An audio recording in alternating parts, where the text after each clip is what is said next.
بسم الله الرحمن الرحيم. ولا تحسبن الله غافلا عما يعمل الظالمون إنما يؤخرهم ليوم تشخص فيه الأبصار مهطعين مقنعي رؤوسهم لا يرتد إليهم طرفهم وأفئدتهم هواء وأنذر الناس يوم يأتيهم العذاب فيقول الذين ظلموا ربنا أخرنا إلى أجل قريب نجب دعوتك ونتبع الرسل أولم تكونوا أقسمتم من قبل ما لكم من زوال وسكنتم في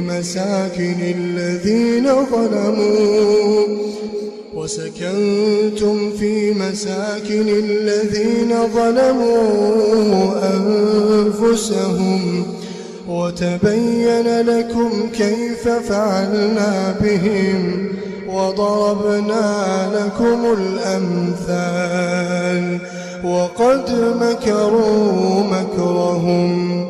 وقد مكروا مكرهم وعند الله مكرهم وإن كان مكرهم لتزول منه الجبال فلا تحسبن الله مخلف وعده رسله إن الله عزيز ذو انتقام يوم تبدل الأرض غير الأرض والسماوات وبرزوا لله الواحد القهار يوم تبدل الأرض غير الأرض والسماوات وبرزوا لله الواحد القهار وترى المجرمين يومئذ مقرنين في الأصفاد سرابيلهم من قطران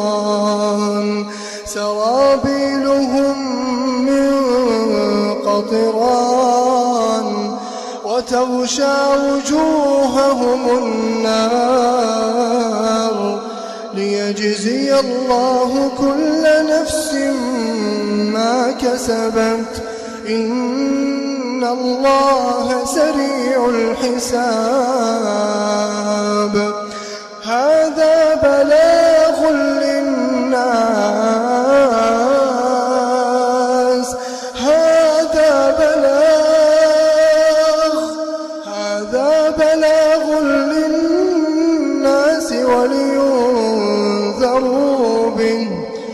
ولينذروا به